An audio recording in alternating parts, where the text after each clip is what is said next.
Magandang good morning po sa bawat isa. Maganda na, good morning pa. So talagang sobra-sobra po, ano? Alam ko po ang bawat isa po sa atin ay nandito po, maagang gumising dahil gusto po nating maagang makatagpo ang ating dakilang Diyos. Tama po ba? Kaya nga po tayo po lahat ay nandito only to bless the name of the Lord. Wala na pong iba. Kaya nga po, alam po natin, every day is the day that the Lord has made. This is the day that the Lord has made. Tomorrow will be another day that the Lord has made. Day after tomorrow will be another day that the Lord has made, because every day is the day that the Lord has made, and we will continue to rejoice and be glad. Be glad sa araw-araw pong paggising natin. Alam po natin, ang mga mercies, they are new every morning, ang mga biyaya po ng Diyos sa ating mga buhay. Amen. Sige po, isa pa pong palakpak para sa Diyos.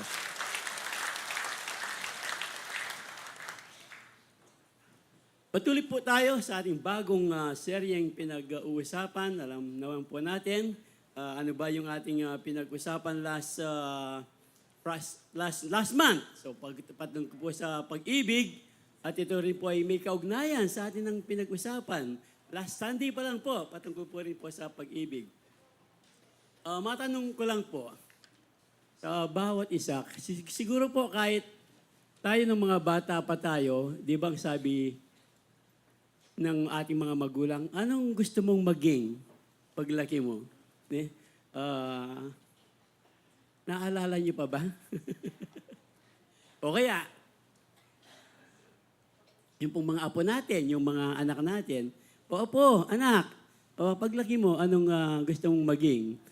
Siguro meron po tayong mga naririnig. Ako, paglaki ko, gusto ko maging kagaya ni Tito, engineer, na hindi nagpa-flood control.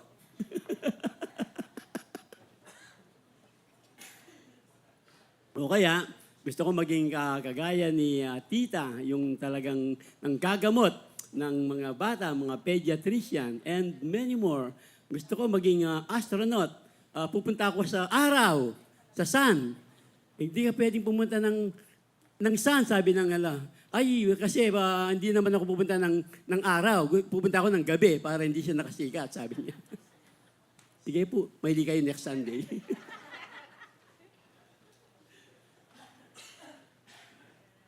Ito po kasi ang ating pinag-uusapan, ating tema ng buwan ng we are destined. Tayo po lahat gusto nating maging, pero isa lang po ang gusto ng Diyos na maging tayo. Di ba sabi po ni Apostle Pablo, imitate me as I imitate Christ. Amen. We are destined.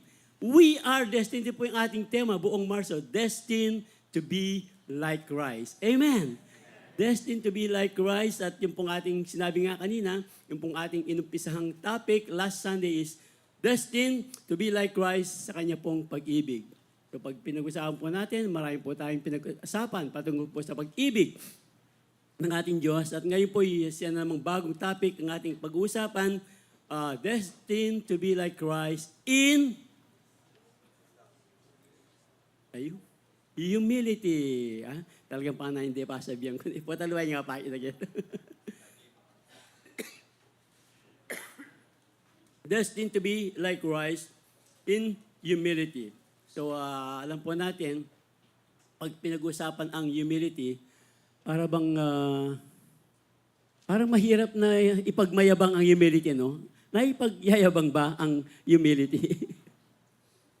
Meron kasing nagsasabi, sabi niya, ang taong sobrang baba ang loob. Meron pong nagsasabi, hindi ako talagang mayabang.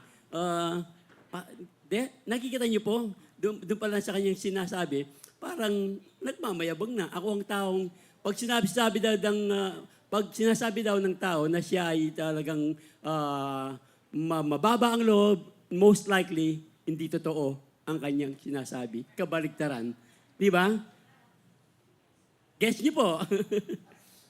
Sinasabi niyang ako ay mababa ang loob, pero in kabaligtaran po ang kanyang sinasabi.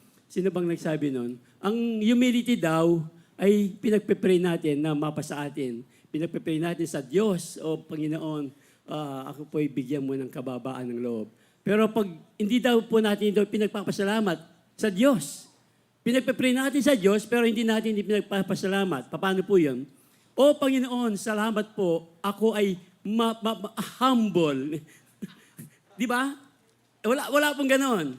So, siguro po dito pa lang sa ating introduction, at talagang matindi na po yung ating pinag-usapan na katuruan po ng Diyos patungkol po sa kababaang loob, humility.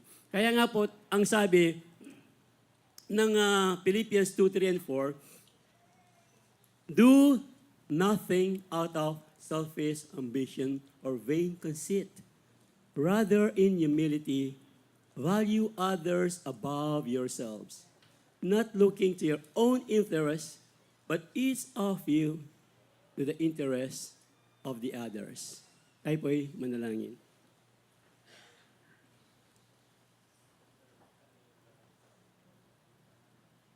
Salamat po, dakilang Diyos, muli sa umagang ito, sa isang maikling pagbubulay ng iyong mga salita, na aming dalangin na ang bawat isa sa amin kasama ng iyong lingkod na gagamitin ay muling magdala ng bagong katuruan mula po sa iyong mga salita na aming pag-aaralan. Aming dalangin na mapuno lagi ang sanktuaryong ito ng iyong presensya maging sa kasulok-sulukan ng puso ng bawat isa sa iyong mananampalataya sa mga ito. Wala po kami ibang nais, itaas, papurihan sa lahat ng aming gagawin, sa aming mga pag-aawitan, pag-inig ng iyong salita, sa lahat po sa pagbibigay hanggang sa aming mong pagtanggap ng iyong banal na hapunan, padakilang Diyos, lagi naming aalalahanin ang iyong pag-ibig, ang iyong kababaang loob, ang ikaw ay namatay para sa amin dahil sa iyong pag-ibig at kababaang loob. Ito ang aming dalangin pasasalamat, O Diyos, sa iyong makapangyarihang pangalan. Kristo Jesus. Kristo Jesus. Amen. Amen, amen. Hallelujah. Praise the Lord. Sige po, muling palakpakan ng Panginoon. Tuloy po natin yung ating pinag-aaralan. Do nothing out of selfish ambition or vain conceit. So dito po lang po sa ating paunang talata, alam na po natin, kita na po natin kung ano ang tinutunan ng Diyos sa atin patungkol po sa humility. Do nothing out of selfish ambition or vain conceit. Rather in humility. In humility, pag hindi po tayo mababa ang loob, dito pa lang po sa talata, we can never value others above ourselves. Siguro po, mga ilang, halimbawa po, pag-value others better than yourselves.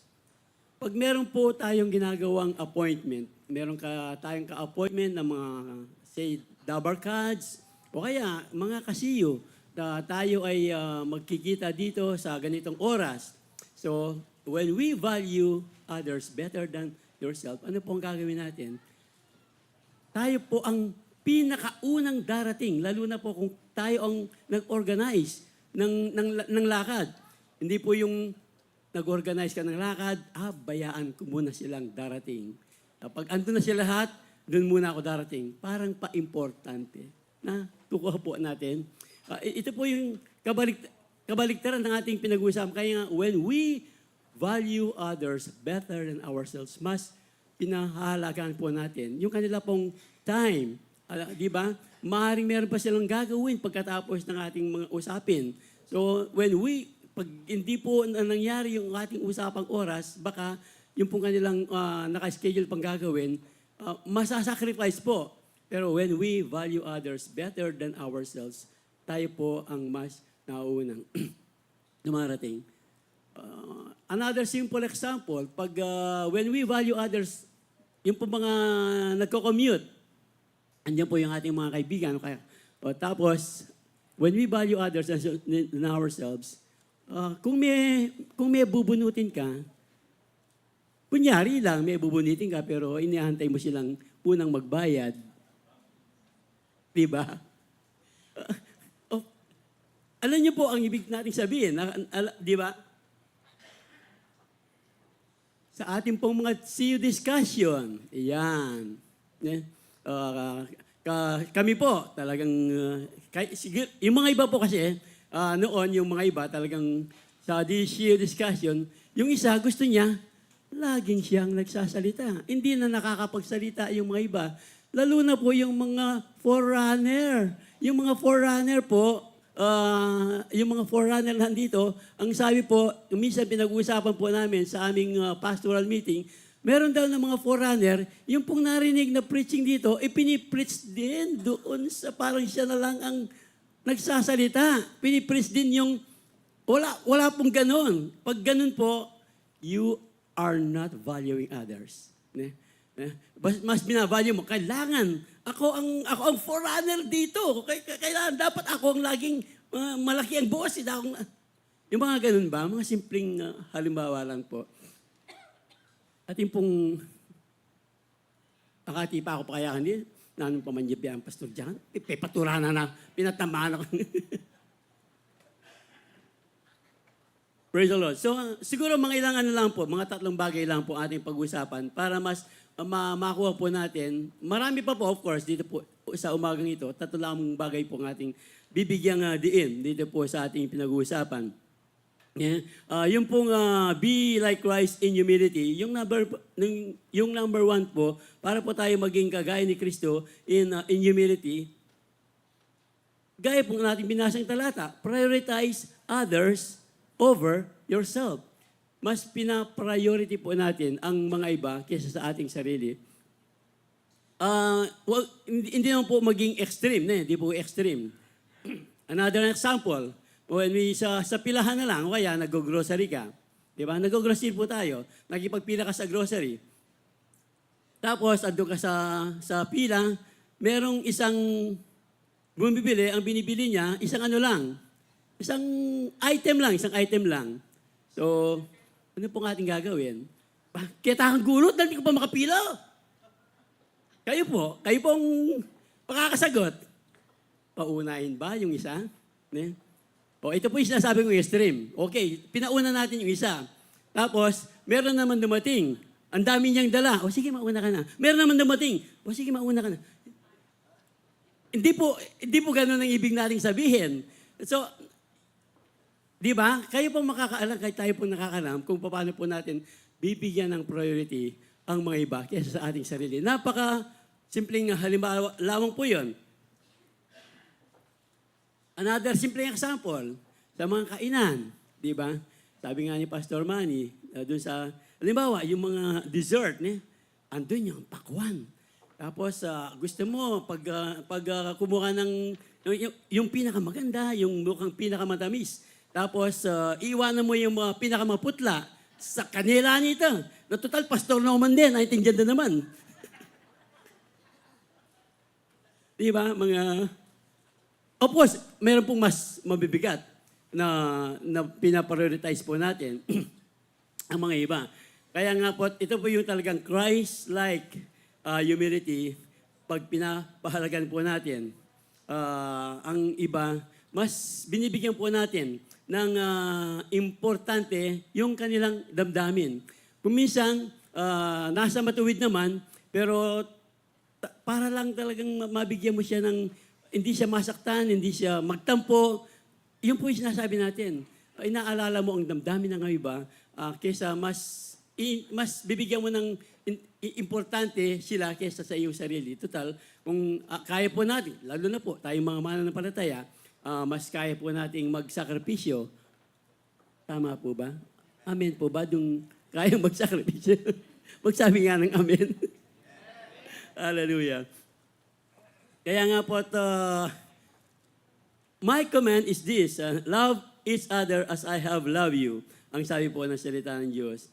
Greater love has no one than this, to lay down one's life for one's friend. Matindi na po ito. Pero nagagawa po natin. Di ba tayo pong lalo na tayong mga Pinoy, pagdating po sa hospitality, when we will value others better than ourselves, kaugalian po nating mga Pinoy, di ba? Pag meron po tayong bisita, magkikitulog, anong gagawin natin? Hindi ba ibibigay natin yung ating tulugan sa kanila? Hindi ba rin tayo na ang matulog sa kwarto? Hindi ba pag meron tayong mga bisita, lalo na galing ng ibang bansa, ilalabas natin yung pinakamagandang gamit na nakatago ng ilang taon na tapos lalabas, hindi baling yung mga luma-luma na lang ang ating gagamitin. That's one way po na sana hindi naman, alam niyo naman po, yung extreme tsaka hindi. Yung ating pong pinag-uusapan. So mga simpleng halimbawa lang po na talagang when we prioritize others over ourselves. Kaya nga patuloyin po natin dito po sa John 15:12, once again, my command is this, love each other as I have loved you.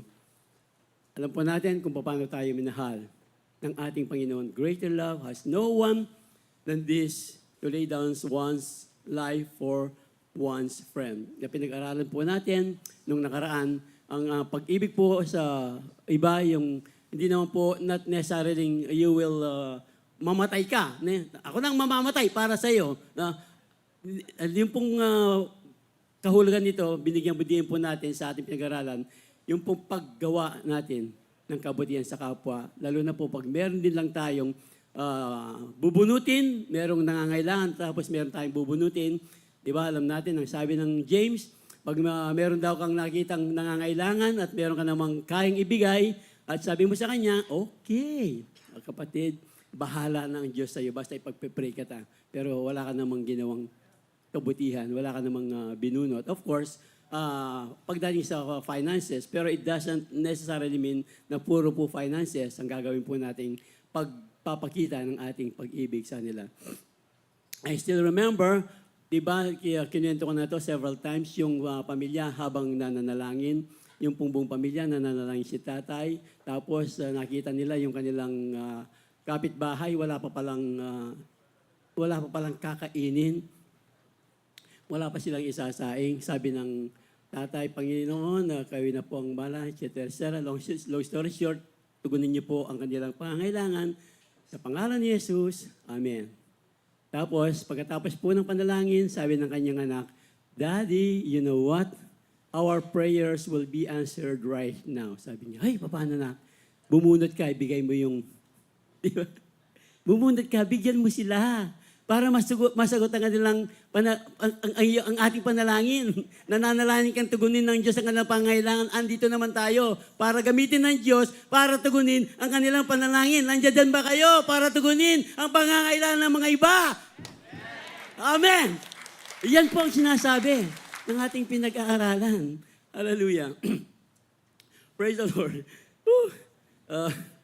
Siguro po, lalo na noon di ba pag sumasakay tayo ng mga bus o kaya sa mga light rail, tapos mayroong mga sumasakay, yung mga kababahian o kaya yung mga PWD, ay wala na, hindi na uso yung gentleman ngayon. Yung mga naranasan niyo po yon? Yung ang hirap na hirap ka na sa katatay pero yung mga nakaupo, wala nang, pero noon talagang noon po, pero iba na talaga yung mga ngayon. Hopefully, sana may balik yun, yung talagang, ito po yung ating sinasabi. Yung pong, when we value others than yourself, pag andun ka, nandun sa ganung sitwasyon, kayo na po, if you value others than yourself, you will give up yourself. Sit. You will give up yourself para po sa kapakanan ng mga ibang talagang nangangailangan ng mas maayos na upuan. Lalo na po yung mga senior, nakagaya namin. Pero kaya pa natin. Yung pong kakayanin pa natin. Amen. Tuloy po natin. So, dagdagan po natin ng iba pang mga halimbawa dito po sa, babasahin natin another talata. We who are strong ought to bear with the failings of the weak and not to please ourselves. Each of us should please our neighbors for their good, to build them up.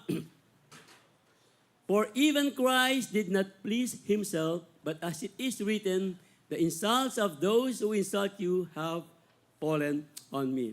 Ito pong Romans 15 na binasa natin, ay yung pong naunang verse, chapter nito, yung sa verse 14, siguro verse 14, chapter 6, 7 siguro ito. verse 14 ng Romans 14. Tapos babalikan po natin itong ating binasang Romans chapter 15.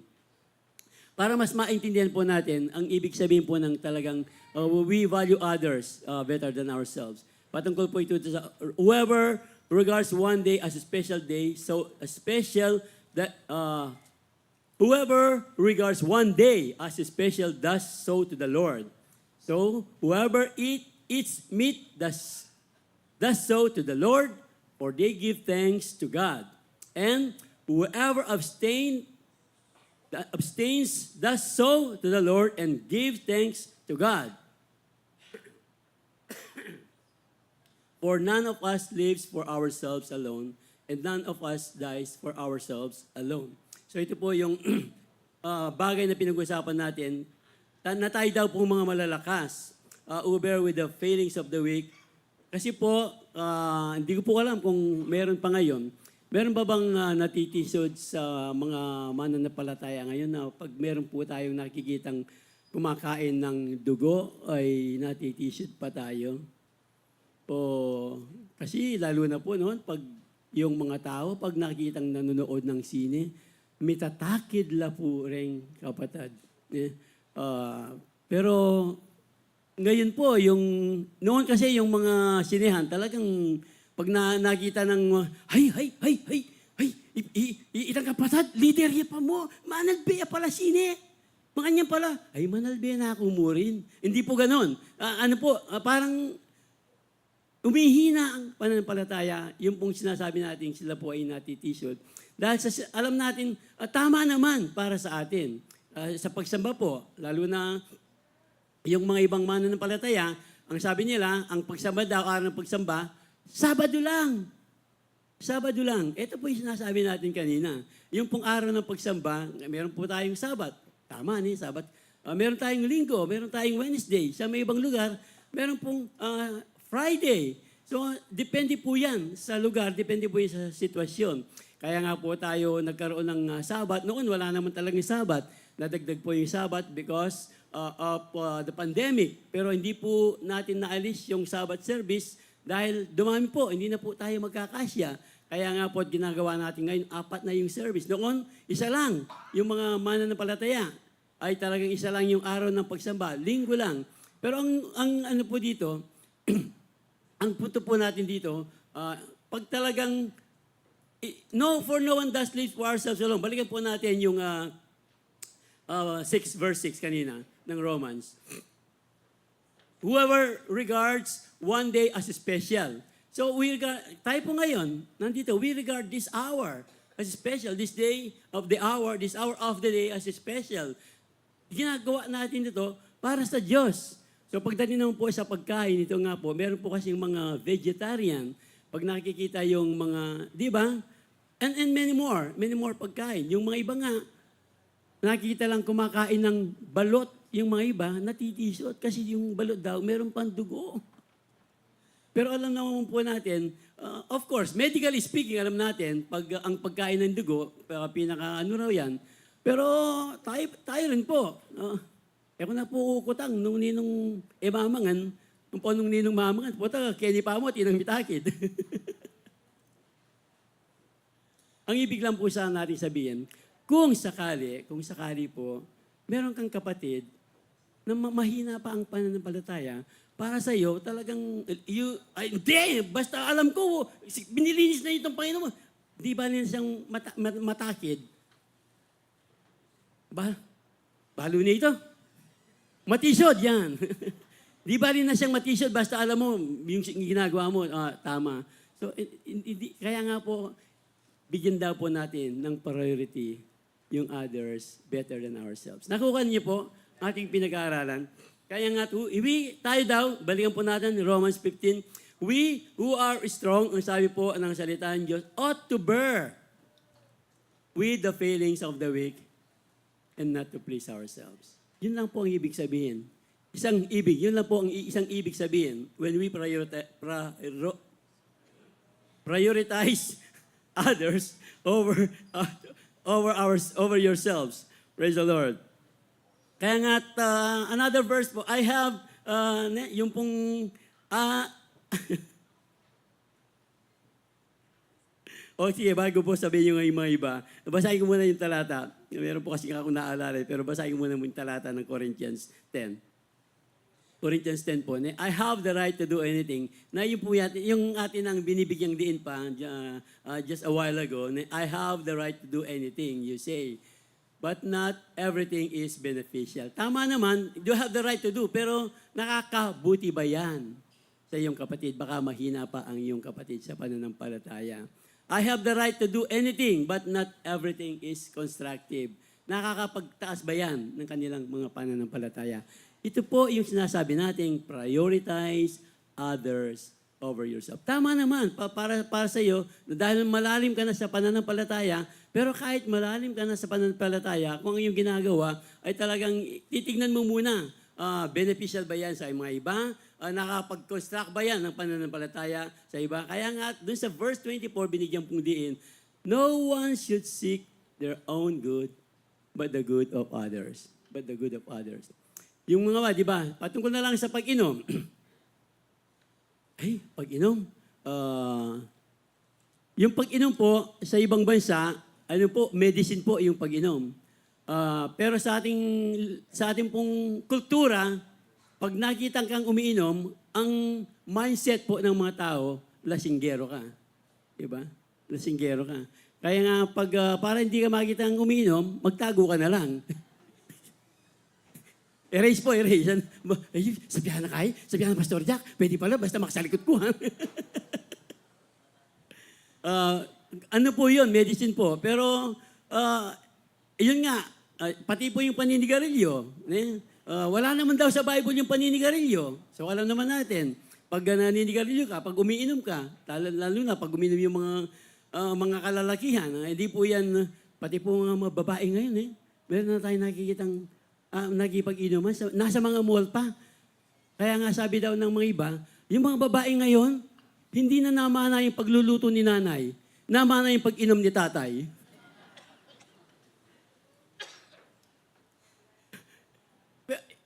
Hindi po bawal, sabi nga. Pero kung sa tingin mo, makakaya-apekto ito sa iyong pananampalataya, so doon pa lang, talagang makikita mo ng you will prioritize others better than yourself. You will prioritize much more, even more, ang Diyos. Dahil gusto natin maging kagaya tayo ng Diyos, ni Kristo Jesus. Amen! Iyon po ang talagang pinag-aaralan po natin, maging kagaya ni Kristo sa kanyang pag-ibig at sa kanyang kababahang loob. I have the right to do anything. Tuloy ko po. Balikan. You say, not everything is beneficial. I have the right to do anything, but not everything is constructive. Tandaan po natin, So, balikan po natin yan sa inyo pong mga bahay-bahay. No one should seek their own good, but the good of others. But the good of others. Kasi alam naman natin, pag tayo, gusto natin talaga yung pinakamaganda, mainam. Naalala ko po yung professor, yung pong kanyang mga students, minsan nag-gather po niya yung kanyang dating mga estudyante, at pinapunta niya sa kanyang bahay, at sila po pinagkwentuhan at nagkape. Nung time na po ang magkape ng kanyang mga estudyante niya, naglabas po siya ng mga baso. Iba't iba yung uri ng baso. Merong plastic, merong maganda, merong porcelain. Talagang andun po. Tapos, nung kumuha po ng baso yung mga niya, nagunahan po yung mga estudyante, inuna yung pinakamaganda, yung pinakamainam na baso. Tapos, siyempre, yung may iba, wala nang magagawa, natira yung hindi maganda, yung mga plastic. So, sabi ng professor sa kanila, see, parang, dito pa lang po, nakuha na natin. Ang ibig sabihin ng prioritize others than yourself. See, di ba? Ay, paborin ko na lapin, ha? Yung natural po ng tao, natural po natin. Hindi po natin ito may kakaila. Sige, paborin ko na. Diyan kako niya itang piyakamasura. Di ba? Piyakamasura ang baso. Yung pong natural natin ng tao, uunahin yung pinakamaganda. Kaya nga po ang sabi ng professor sa kanila, alam nyo, lahat kayo, nagunan kayo sa pinakamagandang baso. Ano ba ang laman ng baso? Di ba yung kape na inumin natin? Ano bang mas mahalaga? Yung nasa loob ng baso o yung basong pinagunaman nyo? So tayo po, ano bang mahalaga? Yung nasa labas o yung nasa loob po natin? Be like Christ in His love, in His humility. Come on, palakpan po Panginoon. Hallelujah! Woo!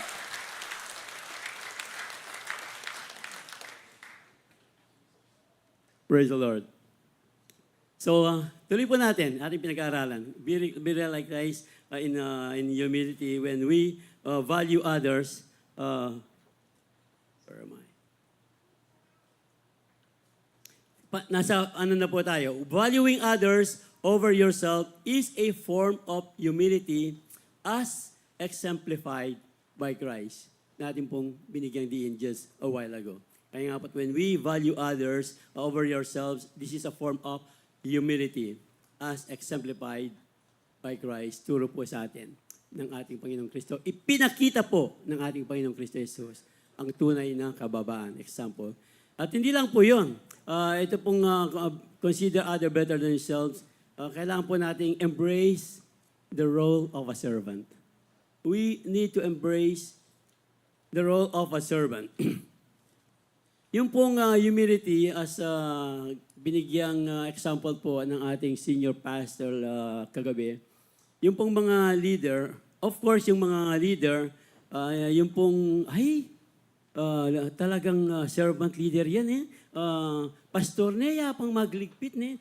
Pastor na yapang maanos pinggan. Dito po sa ating church, kahit po siguro kayo sa inyong bahay-bahay, di ba meron kayong kasama sa bahay na tagaligpit. Ne? So, pag meron kayong kasama sa bahay, ano lang po ito, alimbawa, meron kayong kasama sa bahay, tagaligpit, tagahug, basta, alam niyo po ang ating ibig sabihin. Kahit po sa ibang bansa, yung mga domestic helper, pag meron kayong kasama sa bahay, kumakain kayo, tapos, kunyari ang pangalan ng iyong kasama sa bahay, Shaina, ne? Shaina, kunyari lang, ne? Kunyari lang, kasama ka sa bahay. Shaina, manapag na ako, ne? Mag-aamagain na ako. Pagkatapos, steady ka lang dyan. Kakain na tayo. Tapos tayo kumain. Basta manood ka muna ng TV. Ako na maghuhugas ng pinggan. Di ba? Pag tayo po ay talagang, meron po talagang time na nagbibigay tayo ng mga direksyon. Nagbibigay tayo, nag-organize tayo, nag-uutos tayo. Ito po yung binigyang example ng ating senior pastor kagabi. Pero ibang usapan po yung leader ka nga, meron po kasing leader noon, dito po sa ating church. Andi dyan, tapos sesenyasen yung mga koor. Kuha mo po yung danong kita lalam. Yung mga personal, alam niyo po, pag mga personal na kaya po natin gawin, na hindi na po natin kailangang iutos, gagawin na natin. Pero gaya nga po sa amin, pag pinag-meeting, kumakain kami, may mga time na ilalabas lang namin yung aming pagkain doon sa labas ng kwarto. Kwarto yung kwarto itang function office eh. Anyway, ilalabas lang namin. Pero pag inilabas namin, tapos dadali namin sa labas, kami pang maghuhugas. O yung mga custodian, sila lang yung magpastor, kami na yung di ba? Nakuha niyo po ang punto. Meron pong time na talagang nag-uutos yung leader, pero meron time talagang nagiging servant leader talaga. In a way, kahit po, alam na po natin kung paano po tayo magiging servant leader. Pag talagang walang-wala. Kasi noon, meron pong mga pastor na yan ang janitor, yan ang mag-MC, yan pang mag-pray. Noon po yun, pero ngayon, meron na po dyan. Sabihin natin, si Pastor Manny, siya pong naghahanda ng message. Tapos siya pang magpapakanta, siya pang magpapa-MC. Ano po? Alang malyari. Kaya pong preaching, maging lelo na mo yung preaching ng Pastor Manny. Di ba? Kaya nga, ito po yung sinasabi natin.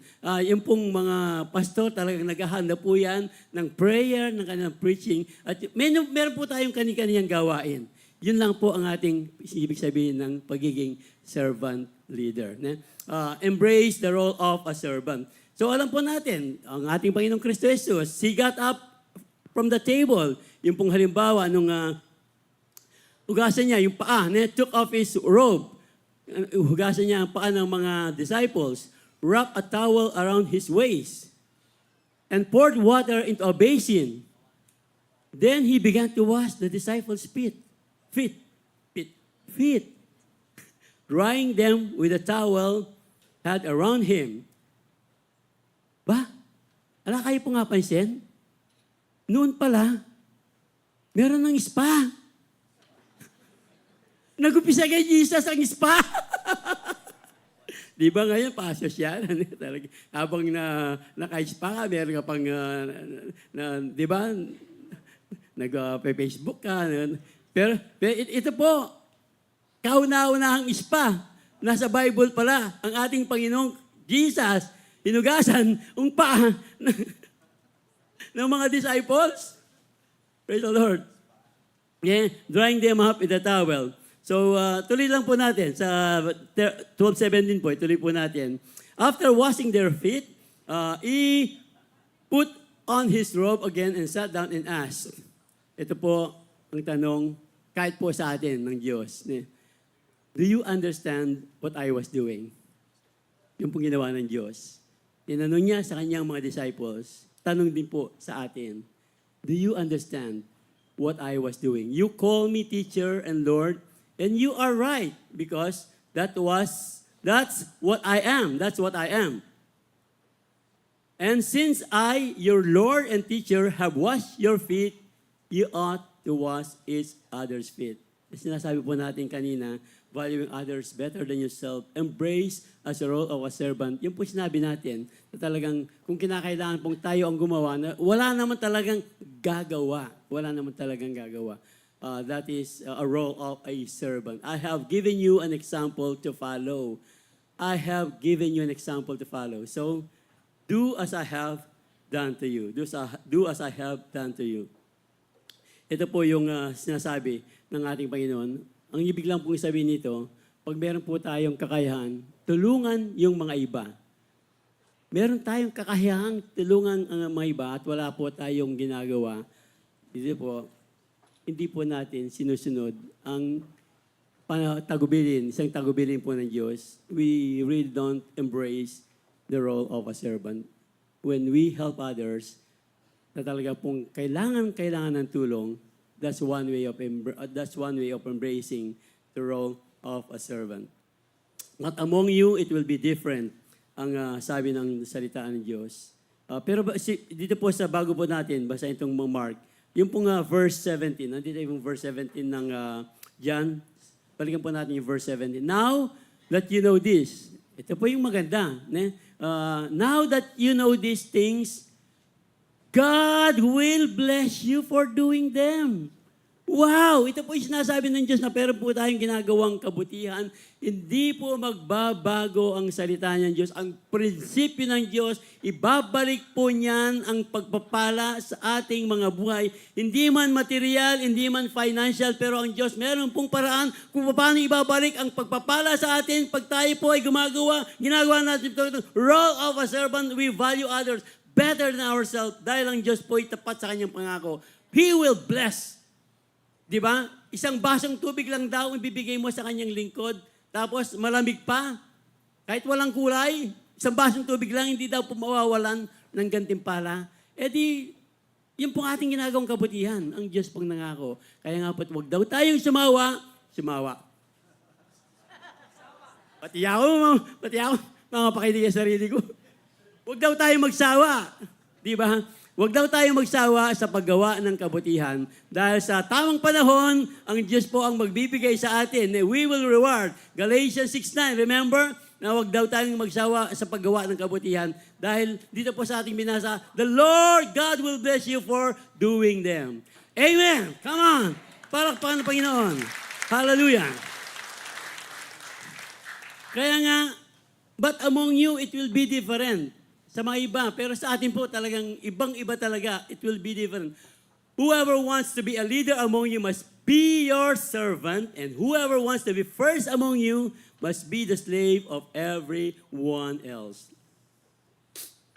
But for even the Son of Man came not to be served, but to serve others, and to give His life as a ransom for many. Napaka-tindi pong halimbawa ng ating pong Panginoong Kristo Jesus. Dumating po siya dito sa lupa, hindi para paglingkuran. Dumating po siya para maglingkod. Hindi lang basta maglingkod. Kahit po ang kanyang buhay. Yung i-value us, mas better, tapos yung role of a servant, nasa Panginoon po ito.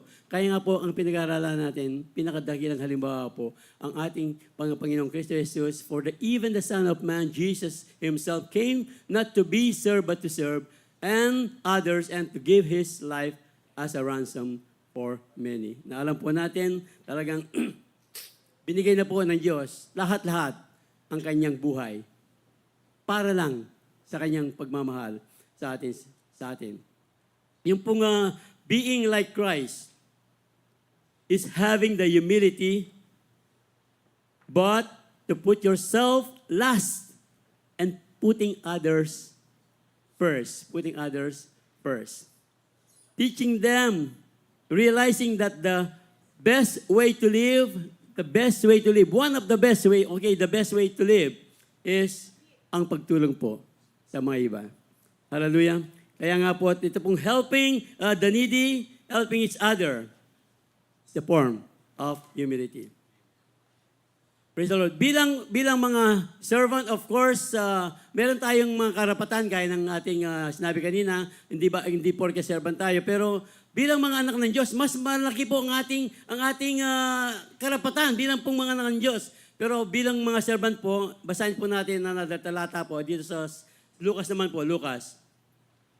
When a servant comes in from you, na sinabi po natin kanina, when a servant comes from you, flowing from or taking care of sheep, does his master say, "Come in, kumain kang kasama ko." No, hindi po ganoon. Di ba, ginawa natin halimbawa kanina, kumain kang kasama ko. No, sabi po ng salita ng Diyos, prepare my meal. Put on your apron. Serve me while I eat. Nauna po yung example ko kanina sa verse. Pero ito na po yun. Then you can eat later. And that's the master. Thank you, pinaglingkuran mo ko for doing what he was told. Of course not. Sigapin nga natin, of course not. Para hindi kayo kumbinsido. Of course not. Yan! In the same way, when you obey me, you should say, we are. Wow. We are unworthy servants who have simply done our duty. Yan po, pag tayo po ay tumutulong sa iba, huwag mong kalilimutan, pag nakapag-abroad ka, size 8 ako pagbalik mo. Huwag mong kalilimutan, pag naging doktor na yung anak mo, yung aking mga anak, dapat libre lahat yan sa pag... Diba? Wala pong ganun. When we help others, ang pagtulong po natin, lalo na po sa mga mahihirap, talaga pong hindi po tayo naghihintay. Kahit pasalamatan man tayo o hindi, basta alam po natin, ginawa natin ito para sa Diyos. Yun po yung humility. Whatever we do, pag ginawa po natin para sa Diyos, Diyos po ang nabibigyan ng kaparihan. Remember, ang nagpapautang daw sa Proverbs na 19:17 ba yun o 17:19, he who lends to the poor, lends to the Lord. Diba yung mga nagpapautang, lalo na talagang legitimate na naglo-loan ka, pag binayaran mo yan, merong interest. Ano kaya Pag nagpapautang daw tayo sa mga mahirap, nagpapautang tayo, gaano kaya blessing ang babalik ng Diyos? Gaano kaya interest ang babalik ng Diyos? Siksik, liglig, umaapaw, ang ibabalik po ng Diyos sa ating ginagawang katapatan, paglilingkod, pagtulong sa mga iba in a form of humility. Come on! Woo! Praise the Lord. Being like Christ in humility means embracing a servant's heart. One that doesn't demand rights or reward for doing what is right. kahit hindi ka pasalamatan, kahit hindi ka bigyan ng gantimpala, basta ginawa mo sa Diyos, alam natin, ang Diyos higit pa sa ating inaasahan, kanyang ibabalik sa ating mga buhay. At yung pong panghuli, yes, panghuli na. Wala pang oras na. Okay, wala pang time na. Okay, to imitate Christ in humility, yung pong sinabi natin kanina, when we imitate Christ in humility, yung pong valuing, prioritizing others over ourselves and embracing the role of a servant, at yung pong panghuli po, submit your will to God's will. Marami po ito, of course. Sabi ko nga, tatlo lang pong bagay pag-usapan natin for this day, for this morning. Yung pong pangatlo, submit your will to God's will. Ito yung pong ibig sabihin, to imitate Christ in humility. We must submit our will to God's will. Yung pong humility na sinasabi po natin, it requires a teachable spirit. Teachable spirit na talagang total dependence po, walang iba, sa ating dakilang Diyos. At gaya po ni Kristo, Jesus Himself remained obedient sa ating pong Ama. Kahit nga, di ba, alam naman natin, kahit alam ni Jesus na magiging daan ito ng kanyang kamatayan, pag nag-submit siya sa will ng ating Ama. Sino ba talaga ang ating Panginoon sa kanya pong submitting to God's will? Philippians 2:5-8 po tayo. In your relationship with one another,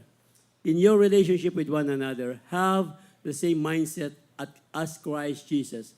Ito po, who being in very nature God.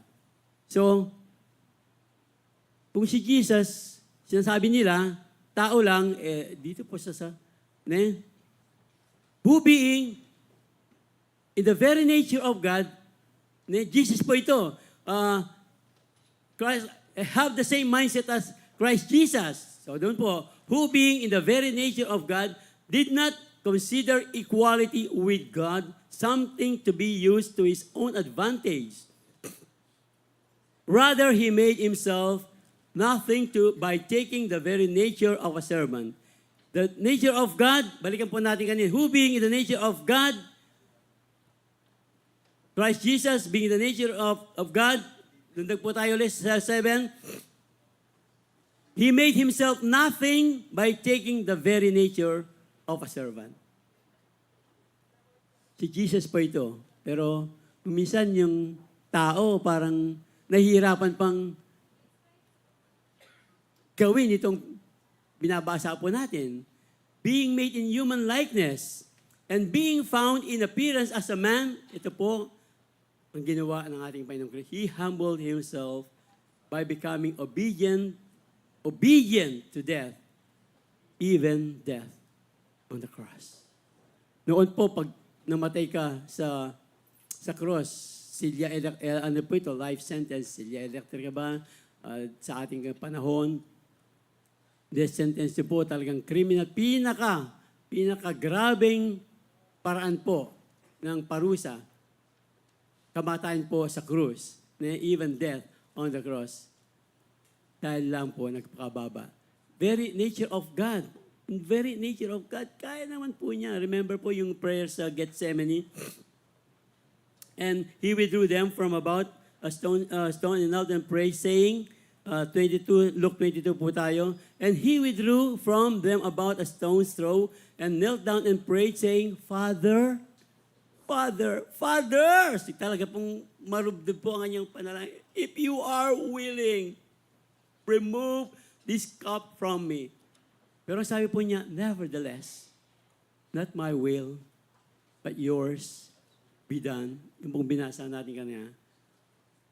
He humbled himself, maging sa kamatayan po doon sa krus ng Kalbaryo. Bakit po? Alang-alang po sa pagmamahal niya sa atin. Nagpakababa ang ating Panginoong Kristo Jesus.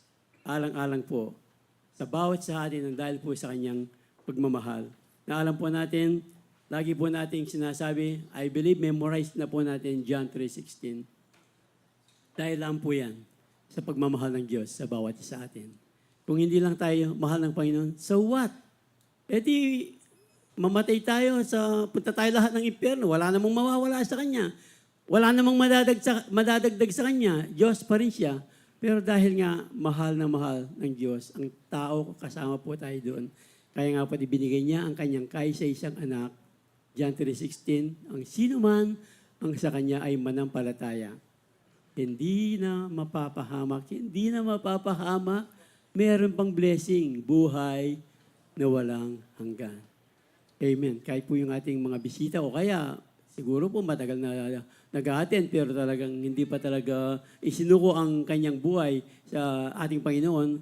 At ito po yung talatang binibigay para po yung tuloy-tuloy po tayo sa kanyang maging kagaya natin siya sa kanyang pag-ibig, maging kagaya natin siya sa kanyang kababang loob. Kaya nga po 1 Peter 5:6, in the same way, you who are younger must accept the authority of the elders. And all of you, dress yourselves in humility as you relate to one another. God opposes the proud. God opposes, binabagsak daw ng Diyos ang mga mayayabang. Sino po dito ang mga mayayabang? Siyempre, walang magtataas. Naalala ko po yung isang nagyayabang doon sa baryo. Sino dito ang pinakamatapang? Lumabas kayo! Lumabas yung mga pinakamatapang! Sabi niya, labas! Labas! Merong pumatol sa kanyang hamon, naglapsan po yung mga matatapang. O ano ngayon? Ang dami na. O ano ngayon nga na? Ano gusto mong mangyari? Wala naman. Binibilang ko lang kung ilan yung mga matatapang. Umiras ko ka rin eh. No, ang ibig lang po sabihin, ayun, nagyayabang siya. Doon pa lang, bumagsak na yung kanyang kayabangan. Kasi po, dito sa ating binabagsak,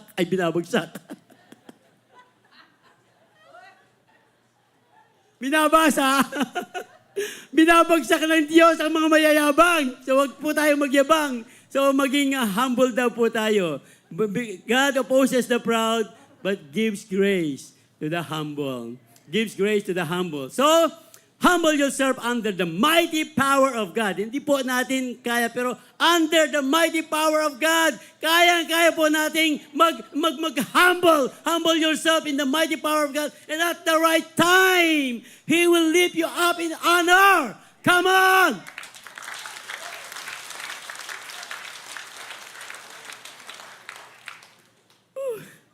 Praise the Lord.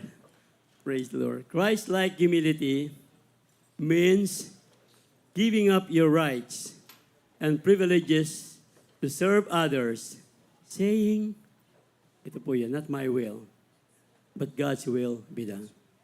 God's will be done. Yung pong being like Christ in humility, yung pong pinaka-puso po nito, paglilingkod. Serve. When we serve others, we prioritize them, others, over yourself. Serving, we embrace the role of a servant. And we submit our will. We submit our will to God's will. Last verse po, Exodus 23, 25, 26, NLT. Exodus 23, 25, 26. You must serve only the Lord your God.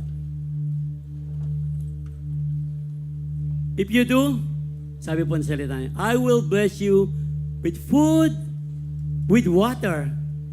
Napakayaman po ng kanyang salita. Talagang, when we serve, when we prioritize others over ourselves, when we embrace the role of a servant, and when we submit our wills to God, ito po yun. I will bless you with food and water. I will protect you from illness.